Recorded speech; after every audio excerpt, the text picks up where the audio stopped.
Welcome, everyone. I am Tonya Lewis Taylor, and this is In the Classroom.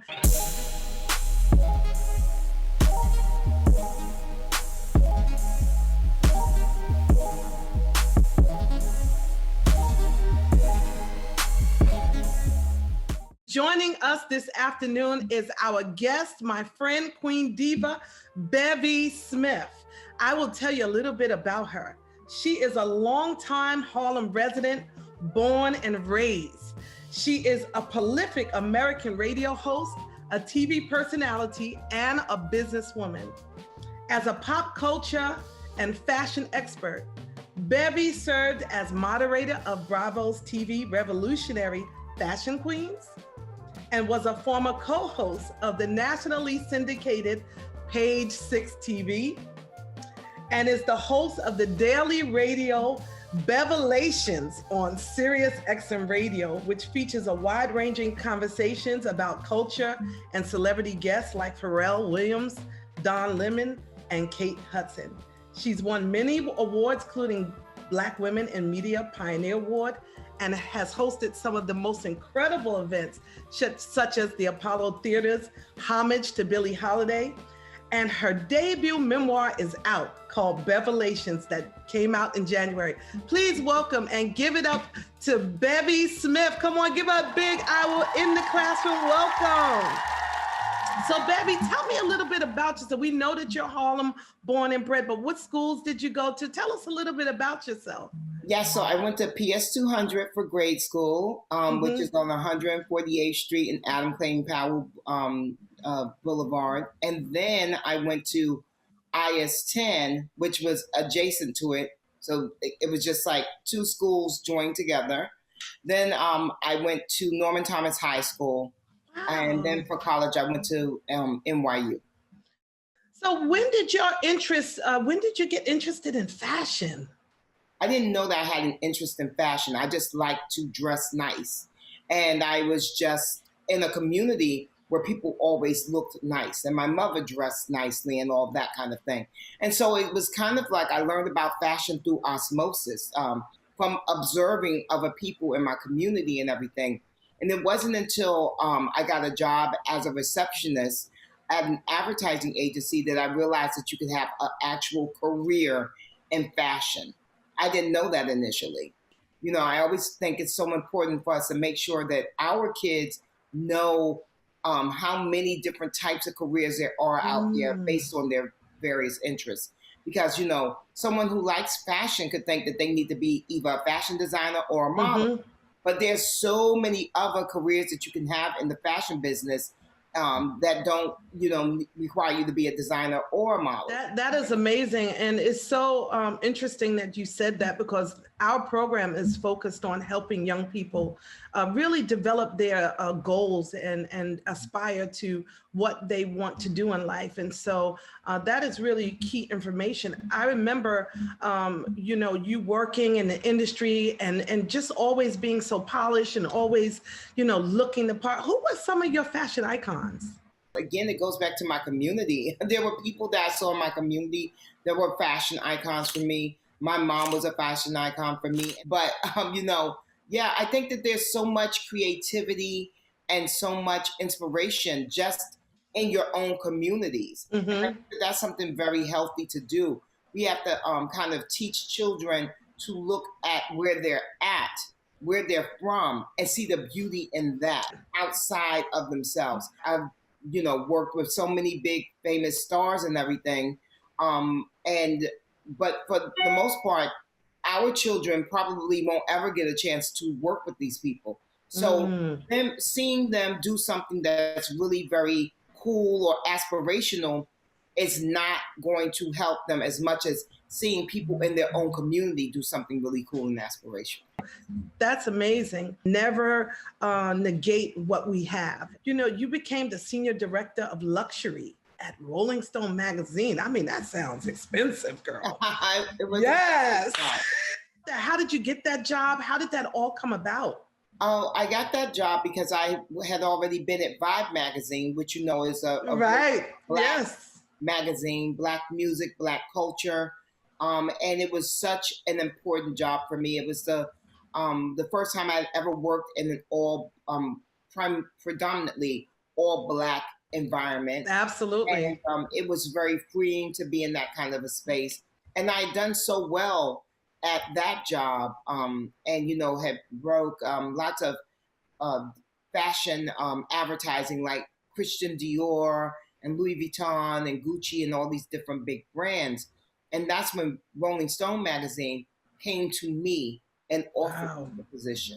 It was just about me having done the work prior and shown and proved what I could do, so much so that I didn't even have to interview for the job. I was just simply given the position. And that was the beginning of your next chapter, really, because after that, you made an important decision, and that you left your six-figure job. And tell us a little bit about that. Yeah, I left my six-figure job. I was making really good money at Rolling Stone magazine, and I just was unhappy. And so I figured that I could quit because I believed in myself. I believed that I would be able to get a job on TV. I believed that I would be able to become a magazine writer and do different things like that. I really did believe that. And so I quit my job. Mm-hmm. And it will not always go your way, but you have to stick with it. Like, anyone that you look at that you admire, that's famous or that's, in the limelight, they have all had hardships and struggles trying to get to that top of the heap. Absolutely. And so it's important for young people to know that just because something doesn't come easily to you doesn't mean it won't come to you. I know all too well, because at the same time I was building my company and we, I was working at Rockefeller at the time when you were at Vibe. And I think that's when we first met. And so I remember those days, and we were hustling, we were grinding, girl. But at the end of the day, we knew that was going to get us to the next stage in life. And that's what we tried to impart to the young people about working hard and all of those great nuggets that you just gave us. So what advice would you give someone aspiring to be in the fashion entertainment business? I would say definitely while you're in high school, start creating your own content. Start getting good in front of the camera, being comfortable in front of the camera, I mean. So right now, you don't have to wait to get picked by a network to start creating your own shows. You can do your own show on YouTube. You can do your own TikTok channel. Like, you have different opportunities, but start doing that right now. And create something that you want to see on TV that you're not seeing. So whatever it is, like, I want to ask the young man, Dylan, what do you want to do on TV? What I want to do on TV is speak more of, I say, be a voice for people that have been through traumatic stuff. I want to say, like, something like Dr. Phil, but not like, like that fully, but it's something that you've been through, like, pain, mental, a very, like Oprah, like her. Okay, so like Oprah, Ayanna Van Zant meets Dr. Phil, but with a spin on it. Now, Dylan, what would make you different from all those people? I think what would make me different from those people is I've been through things like that. I've been through hurt. I've been through assault. I can empathize. I see traumatic stuff in the streets. Just start doing something like that, and just start having a show where you're the host, where it's like, the Dylan Joseph Show. Do you have a name for your show? Not as yet, but I was thinking of names. I would be like, I want to be like, Dylan Fix My Life or something like that. Well, that's what we're taking from her. So what about Dylan Keeps It 100 or something? Yes, I like that. You know what I mean? Yes. We have to make it shorter, Dylan. We have to make it shorter. But I want you to start thinking up titles for your show. And every day, I want you to write down ideas for your show. Mm-hmm. Okay? Write down ideas for your show in a book. I love that idea. And I think that, you should definitely try and see if you can get that done via your school and create a platform there. But if they don't let you do it there, then you do it on your own. But start writing down show ideas. Start thinking about your theme music. Start thinking about the way Dylan wants to show up on the screen. Absolutely. And do all of that good work, Dylan, and write it down. Do not type it on your computer. Write it down. And every day, write down something else about your new career goal, okay? Thank you. I love it. Listen, we're getting a master class from Bevy Smith. I'm telling you, you can't get much better than this. Bevy, before you came on, we had the students do some trivia, and we asked if any of the students knew what your favorite subject was when you were in school. And so do we know who won, Jessica? Do we have a winner? Gabriella Thomas. Give it up for Gabriella. And she said that your favorite subject in school, Gabriella, can you tell us what your answer was? I said it was English. Yeah. Give it up. Yay. So in keeping with that, because we're in the classroom, Bevy, we have a pop quiz. Oh, no. Now, this is not fair. It is fair. I should have told them to let me have the answers beforehand. You're going to make me look bad. No. If you don't get the right, we'll cut it out. So, Okay. Okay. All right. So what is a literary term that means a word has a similar meaning to another word? Oh, synonym. Yay! Give it up for Bevy! Well, how about one more? If this won't show, the kids won't see this. Just okay. Is the word ambitious a noun, verb, or adjective? Oh, I know. Don't answer. Oh, wait. Ambitious. Adjective. Yay! Give it up for Bevy! We're back in class, guys. Pop quiz is over. And so we want to ask you, what nuggets of wisdom have you learned along the way that has helped you in your journey? Oh, the best thing that I've learned along the way is that always be yourself. And I know it's very hard to take that advice and to live by it. But I will tell you guys this. When I was in 8th grade, I was bullied. And I learned to fit in with the very popular kids that were bullies. And I did a really good job at it, and I was able to fit in. I would hang out with these guys, and they didn't bully me so much anymore, but then they started wanting me to pay for things, and, they were just like using me for my friendship, because my dad gave us, really good allowance, and we always had money and things like that. I realized that I did not want to be in this position for the rest of my life, what felt like the rest of my life. I didn't want to be in this position when I went to high school. That's right. So back in my day, you could pick which high school you wanted to go to in New York City. And so everyone picked a school named Murray Bertram. I remember Murray Bertram. So I decided to go to a totally different school, and that's how I got to Norman Thomas. And I'll never forget when I told the number one bully in the school that I wasn't going to Murray Bertram with everyone else that was a part of the bully crew. She said I was stupid and that I was going to be sad and lonely because no one was going there. And I thought to myself, well, I'm actually glad that no one's going there, because now that means I get to establish myself the way I want to without having all these people that are like going to think of me as the nerdy person that they used to bully. And so I changed my life just by asserting myself in that way.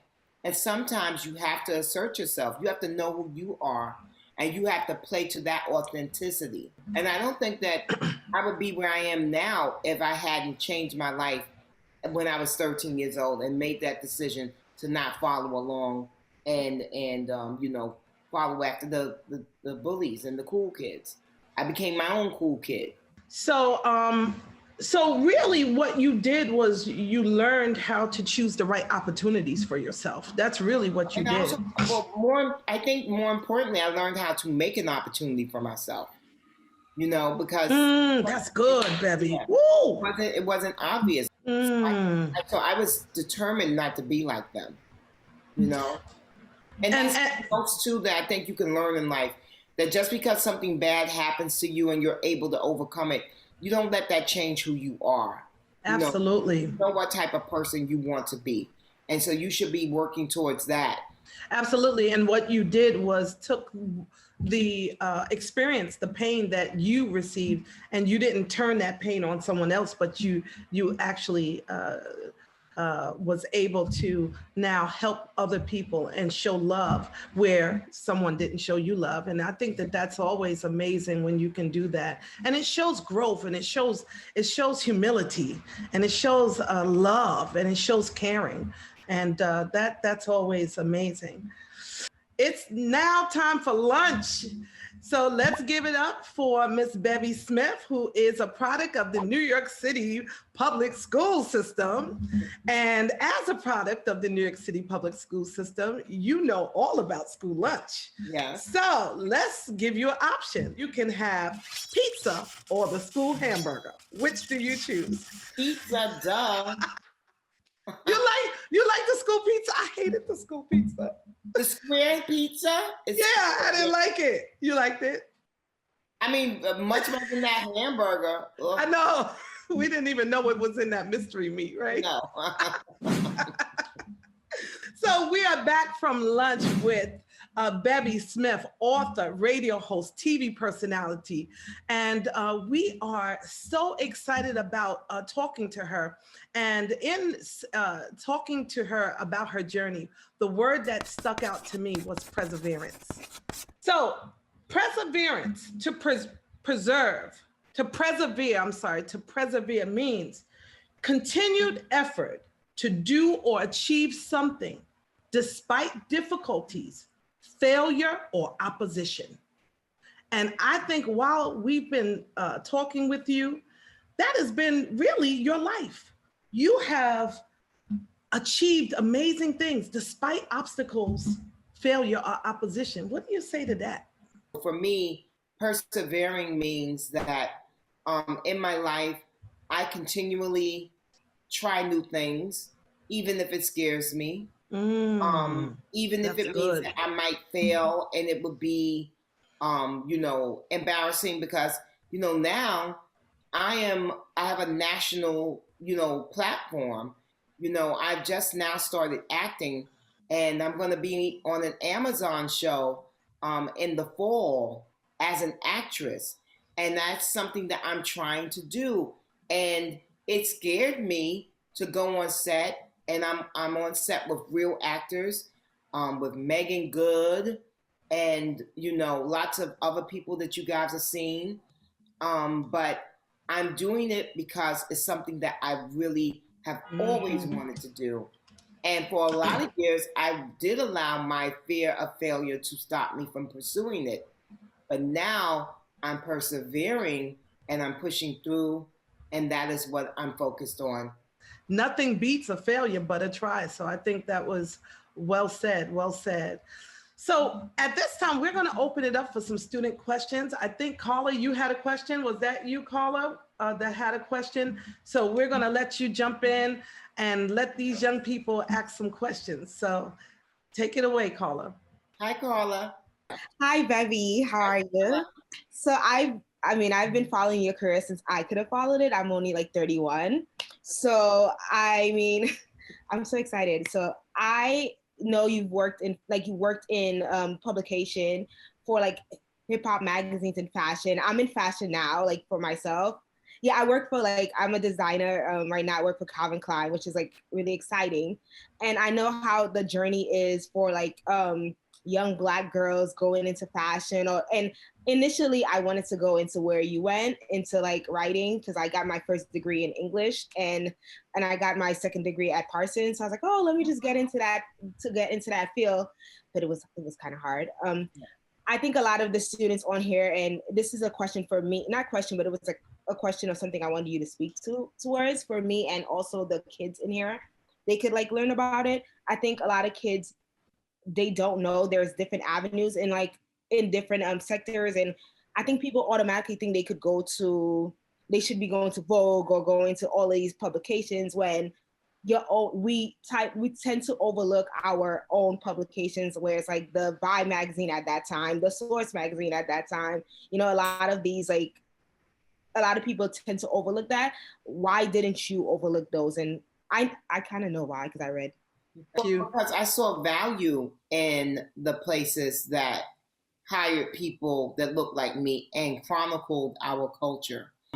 So I just was able to really appreciate what they were doing at Vibe magazine. And I knew that by working there versus working at one of the kind of more white focused fashion magazines, I would be really servicing my culture and my people. And I would have a chance to go someplace where I was not just tolerated, I was appreciated. And that really did pan out. And right now, there's so many great fashion designers that are becoming really a big deal. There's Sergio Hudson, who did, Michelle Obama's Biden Harris inauguration. Absolutely, yes. My friend Jason Rimbaud, who dresses Issa Rae. There's Laura Roach, who dresses Zendaya. There is Wayman and Michael, who dress Regina King. There's so many great, amazing fashion moments happening with Black and brown people.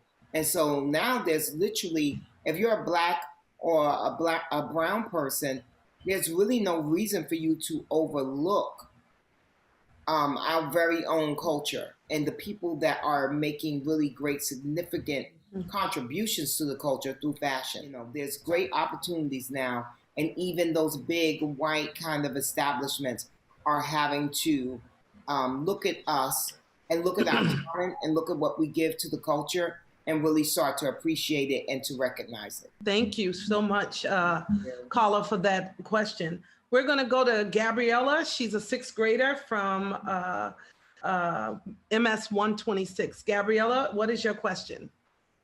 Hi, my name is Gabriella Thomas. I'm in the sixth grade, and I wanted to know, what advice would you give young girls trying to make it in the fashion industry? Wow, the advice I would give to young girls who are trying to make it in the fashion industry, it really depends on what they want to do in the fashion industry. Gabriella, do you have any idea what you want to do in fashion? I definitely want to be, I want to try to be a designer.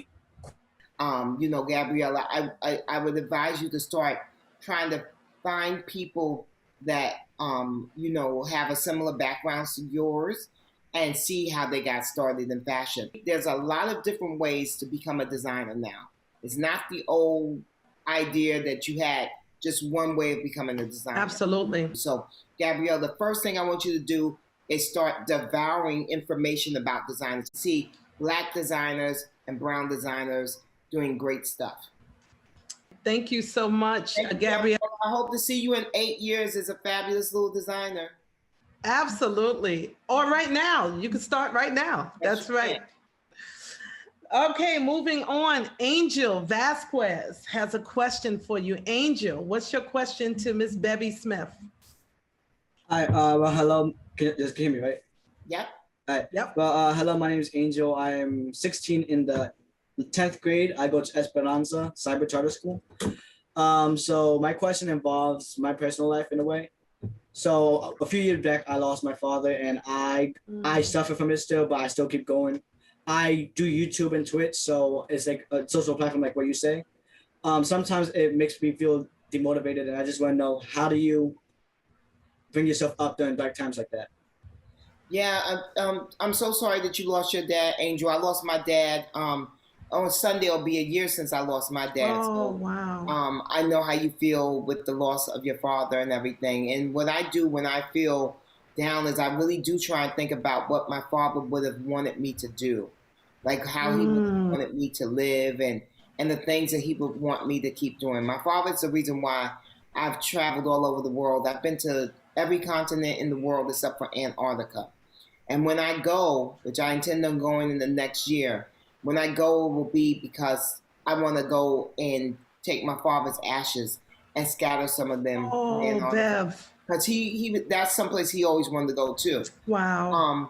But I try to really connect back that way, Angel, in that I try and think about, what would my dad want me to be doing? Would my dad want me to be sad and depressed because he's no longer here? Would he want me to not be pursuing my goals. That's not what he would want me to do. He would want me to keep going. He would want me to keep, persevering. And I will tell you this too, Angel, though.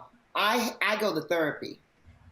So every single week I see a therapist. So on Saturday, today is Friday or Thursday? Thursday. On Saturday, Angel, I will be in my therapy session for an hour. And I've been doing that now for quite some time. And I find that really helps me too. And I also, just today, because like I told you, my dad's 1-year anniversary of his passing is coming up. I spoke to my niece, who's 26 years old, but someone I really trust. And I talked to her this morning about how I wasn't feeling so good and how I wasn't feeling so optimistic.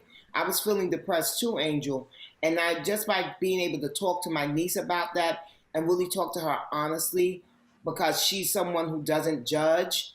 And she's also someone who's always got a supportive ear. It really did help me. So, I also think, between therapy and having someone in your life that you can go and talk to that you trust, that can really help. And also then too, like I said, keeping in your mind, what would your father want you to be doing? That's good. Moping around on what he wants you to keep it moving and making him proud. Because everything that you achieve right now, from now on, Angel, is in legacy to your father. Like that's your tribute to him. Absolutely. That's you. good. I want to ask you a final question before we begin to wrap about your new book, Bevelations. Tell us about, it's Bevelations, Lessons from Mother, Auntie, Bestie. What was the inspiration behind the book and why did you decide to write it now? The inspiration behind the book was that so many people on social media would ask me, how was I able to go from being a corporate executive to becoming a TV and radio personality? And so I was inspired to write the book because so many people wanted to know my journey and they wanted to learn from it. And it has been so awesome. And I wrote the book myself, the entire thing. Wow. Didn't have a ghostwriter. It took me over a year to do it. It took me about 2 years to do it. And it's been such a great thing now that it's out in the world. So many people write into me and tell me how much they enjoyed it and how it's helped them and inspired them. And that's a big reason why I wrote the book, because I want to inspire people. And I wanted people to know that, no matter what your circumstances are, you can achieve greatness and you can also overcome any kind of obstacles that the world may tell you that are in front of you. If you truly believe in yourself and if you truly believe in what it is that you want to do, it won't always be easy. It took me 7 years from the time I quit Rolling Stone to the time I got Bravo's Fashion Queens. So that's a long time. Absolutely. So a lot of people giving up after the first year. Absolutely. But I'm not built that way. So I knew that that's something that I wanted. I knew it was something very important to me. So I stuck with it and it paid off. So I'm really very happy that the book is in the world. And, with what I think about all the time is that my dad is up in heaven and he sees this book with his last name on it. And it's and the book is everywhere. Barnes and Noble, Amazon, like you can get it everywhere. And over 10,000 people have bought the book, and that means it's in over 10,000 homes. How cool is that? And the Smith name is on it. Yes. Ooh, isn't that good? Yeah. Woo! Yeah. Listen, you heard it from the Queen, Miss Bevy Smith, radio personality, TV personality, author. I'm a writer. Actress. Listen, we salute you for all that you do, and we thank you for spending this time with us in the classroom. Let's clap it up for Miss Bevy Smith. Thank you. Thank you so much. I appreciate you. Thank you for having me in the classroom. Thank you so much, Bevy. You are our joy. And thank you again. And we will be in touch about that book because we have a girls group that we need to do something with that book. Okay. So I will be in touch. Okay. Thank you, love. Thank you. Give it up for Bevy. Come on, y'all. Clap it up for her. Unmute your phones. Come on, unmute your phones and let's clap it up for her. Thank you, guys. Unmute your phones. Come on. Thank you so much. How you doing? Now I'm leaving. Goodbye. See you later, Bevy. Bye, everyone. Goodbye. Bye.